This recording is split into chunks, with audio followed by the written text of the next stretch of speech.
remember just going out of the main gate, just a normal day really. It's like 50 odd degrees, red hot, just getting angry and annoyed with yourself. It's hot and sweaty. And I remember getting to it was like a bun line. I was at the back with a Valen. There was a guy at the front with his Valen. And I got a call on the PRR, the radio, saying, "Rosie, you need to get to the front." So I got to the front and we took a knee, and it was just like, "Right, Rosie, you go that way. Macca, you go that way." So I remember getting into the tree line. I just kind of took one more step, lifted the branch up. And as soon as I lifted the branch up, I stepped in, and that's when I stepped on this IED. And I didn't feel any pain whatsoever. It was just like, I was just in like major shock. I was just screaming for my life, help, help, help.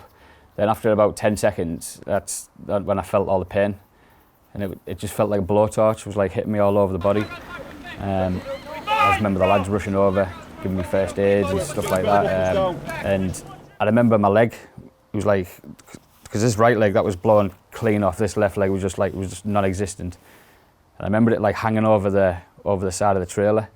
And that was like, I can't even explain that sort of pain, but it was absolutely horrendous. How I explain it to people is when, do you know when you're watching a movie and you want to keep your eyes on, but you can't, you're that tired. You're just like, I felt comfortable, but I was in pain as well, and it was just like, all I wanted to do was sleep. But I didn't realise, like, if you close your eyes then you're not waking back up. But I closed my eyes twice, and that's when the lads were coming over, and they were literally like, they were slapping me and kicking and doing all sorts. And after the first dose of morphine was administered into my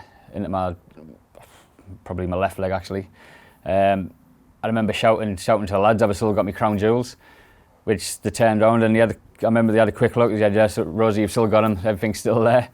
Then that's when I kind of like fell back again and just wanted to fall asleep again. So 22, you go from being fit and active, running about, playing football, which I loved. The first couple of years, 2011, 12, it's only when I look back at it now I think to myself, you were really in a bad place. I don't know how you got out of it, but I didn't realise, I didn't accept it that I was bad. You're contemplating life and stuff, and you just think, what's the point? It's like, them are like the early days, and obviously as you're moving on with your life, you try different things out and stuff like that, and you kind of realise, you think to yourself, right, I can do these now, I can do that. And that's when you start like kind of take your life back. I heard about the Invictus Games coming up, so I applied for it, got in, and that gave me that goal again. And because I was in that environment, like with like a different sporting environment and team environment again, it just gave me that like massive sense of purpose again. Sitting volleyball, we got a silver medal. The basketball was a bronze medal, so really good. The reason why I obviously climb the mountains and stuff like that is just to try and inspire other people. Because I know how dark it gets, and if I could see someone doing that, like what I'm doing now, then I'd be like, bloody hell, if he can do that, then obviously I can do it as well. And yeah, so it's the main aim is to help inspire others and just raise awareness for mental health and money for charity.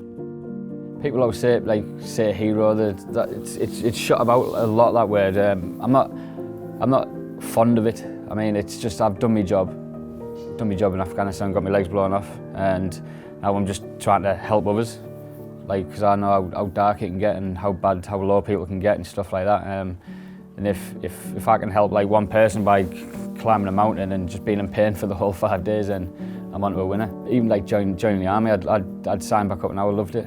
I love just being with the lads, all that type. Yeah, love the military, everything about it. Putting on the uniform, I'd wear it all day if I could. Just like serving your country, it's something to be proud of, isn't it? If you would like to help veterans like me, then please play the Veterans Lottery.